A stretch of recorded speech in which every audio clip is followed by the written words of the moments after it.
मैं डॉक्टर प्रगति गुप्ता और आज इस वीडियो में हम डिस्कस करने वाले हैं अरोमा थेरेपी कैसे हेल्प करती है पैरालिसिस के पेशेंट के अंदर जल्दी से जल्दी रिकवरी लाने में। पहले तो आपके लिए समझना जरूरी है कि अरोमा थेरेपी है क्या। जितने भी आपने मार्केट में आजकल सुना होगा एसेंशियल ऑयल्स बहुत इन ट्रेंड है। हम रूम में कभी कपूर जलाकर रखते थे जिसकी खुशबू से आपको एक अच्छा ऑरा महसूस होता है, अच्छा फील होता है, पॉजिटिव एनर्जी आती है। हम मोस्टली देखते हैं लोग घरों में जलाते भी हैं।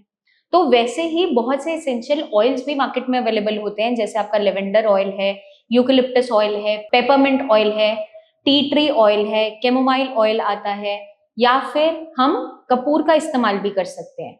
तो ये जितने भी एरोमेटिक कंपाउंड्स होते हैं, मतलब जिनके अंदर अच्छी फ्रैग्रेंस होती है, मोस्टली जब आपने देखा होगा आप पूजा कर रहे हो, अगरबत्ती आप जलाते हैं, धूप जलाते हैं, जिसकी अगर अच्छी फ्रैग्रेंस होती है तो आपको बहुत पॉजिटिव फील होता है, अच्छा फील होता है, रिलैक्स्ड फील होता है।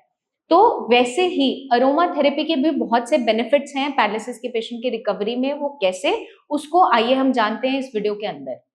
तो मोस्टली हमने क्या देखा है कि पोस्ट स्ट्रोक डिप्रेशन देखने को मिलता है, क्योंकि जब भी किसी को लकवा हुआ उसकी जो मोबिलिटी थी, मतलब चलना फिरना था या बोलना था या डेली रूटीन में जो वो काम करता था, अब वो रुक गया है, वो हैम्पर हो गया है, वो चल फिर नहीं पा रहा, दूसरों पर डिपेंडेंट हो गया है। कोई बहुत ही एक्टिव पर्सन था और वो एकदम से अचानक से उसे ऐसा कुछ हो गया एक ही दिन में, तो वो कंप्लीटली डिप्रेशन में चला जाता है कि अचानक से मुझे क्या हो गया, मैं कुछ भी काम नहीं कर पा रहा हूँ। तो उस कंडीशन में जब हमारी पोस्ट स्ट्रोक डिप्रेशन डेवलप हो जाता है, बहुत ज्यादा पेशेंट को घबराहट, एंजाइटी बनी रहती है, नींद नहीं आती, इरिटेशन बनी रहती है, तो वहां पर आपकी जो नींद की गोलियां हैं वो कम काम करती है रैदर दैन आपकी अरोमा थेरेपी अच्छे रिजल्ट्स दे सकती है। क्योंकि नींद की गोली आप खाएंगे, आपको कुछ देर नींद आती है और कभी कभार पेशेंट यूज टू हो जाता है, वो भी काम नहीं कर पाती। तो अगर हम अरोमा थेरेपी की बात करते हैं तो आप सोने से कुछ देर पहले या शाम के समय से अपने घर में उसको जला सकते हो, डायरेक्टली रूम में भी ना जलाकर आप रूम से बाहर थोड़ा सा, जो रूम की विसिनिटी के आसपास ही हो, मतलब रूम आपका साथ में ही हो, उस एरिया में भी आप कोई ना कोई एसेंशियल ऑयल को यूज कर सकते हैं। हमारे बहुत से लैंप्स आते हैं, इलेक्ट्रिक लैंप्स आते हैं, जिनके ऊपर आप उनकी कुछ ड्रॉप्स डाल के छोड़ सकते हैं और उससे वहां पर फ्रैग्रेंस क्रिएट होती है। तो ये कैसे हेल्प करती है, ये हमारी ब्रेन की फंक्शनैलिटी को बढ़ाने में मदद करती है, क्योंकि ब्रेन को काम डाउन करने में हेल्प करती है। तो जितना आपका ब्रेन रिलैक्स रहेगा, पॉजिटिव रहेगा, उतना आपके ब्रेन को मौका मिलेगा दोबारा से रिकवर होने का, नए कनेक्शंस दोबारा से बनाने में।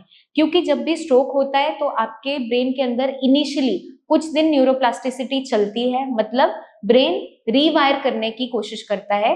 एक कनेक्शन जो टूट गया वो दोबारा से सेम नहीं बन पाता, लेकिन अदर कनेक्शंस वो बनाने की कोशिश करता है, जिसकी मदद से आपकी रिकवरी आ रही होती है। तो ये अगर हम चाहते हैं कॉन्टिन्यूस प्रोसेस चलता रहे, तो हमें क्या करना है, अरोमा थेरेपी हेल्प कर सकती है इसके लिए, क्योंकि ब्रेन को रिलैक्स करेगी, आपको काम रहने में हेल्प करती है। साथ के साथ आपको जो सिम्टम्स आ रहे हैं लाइक एंजाइटी, बहुत घबराहट रहती है, सोचते ज्यादा हैं, नींद नहीं आ रही है, गुस्सा बहुत रहता है, चिड़चिड़ापन रहता है, या किसी से बात तक करने का मन नहीं करता है, उसको भी ये सॉल्व करने में हेल्प करती है। क्योंकि आयुर्वेद में एक टर्म दी गई है, एक श्लोक कहा गया है, नासा ही शीर्षो द्वारा, मतलब आपकी जो नेजल बोन है वो सीधा आपके ब्रेन में जाकर खुलती है, स्कल के साथ, ब्रेन के साथ कनेक्ट करती है। तो जो भी हम इनहेल कर रहे हैं वो हेल्प करता है आपकी ब्रेन की रिकवरी में। मोस्टली आपके कुछ ऐसे नेजल ड्रॉप्स दिए जाते हैं जो नाक में डालने को कहा जाता है। जैसे हम बचपन से सुनते हैं, आप बादाम का तेल नाक में लगाइए, आपका दिमाग तेज होगा। तो ये कैसे होता है साइंटिफिकली, क्योंकि आपकी बोन की कनेक्टिविटी नेजल बोन की ब्रेन के साथ भी है श्योरली। तो वहाँ पे एथमॉइडल जो प्रोसेस है, एथमॉइड बोन है, वो हेल्प करती है साथ में कनेक्ट करने के लिए। इसलिए अरोमा जो थेरेपी जो है वो आपके ब्रेन को रिलैक्स करने में साइंटिफिकली भी हेल्प करती है। तो आप भी इसको आज से ट्राई कीजिए और हमें बताइए कमेंट करके कि कितना बेनिफिट आपको मिला इसको ऐड ऑन करने से आपके रिकवरी फेज के अंदर। जल्दी ही हम आपसे मिलेंगे नेक्स्ट वीडियोस में, तब तक के लिए अपना खास ध्यान रखिए। Take care.